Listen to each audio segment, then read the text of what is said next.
Šīs sajūtas ar gaismām, ar starmešiem, ar lāzeriem, ar gaismas objektiem, lai cilvēks ienākot pie ledus skulptūrām ne tikai redz skaisto skulptūru mākslu ledū, bet arī sajūtās kā festivālā.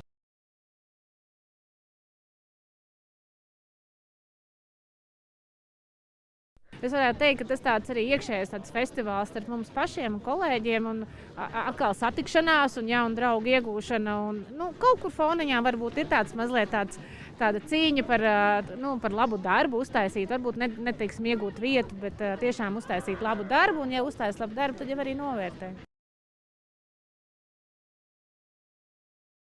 Tā ideja bija tāda, ka varētu sasaldēt ūdeni, tad veidojās ledus.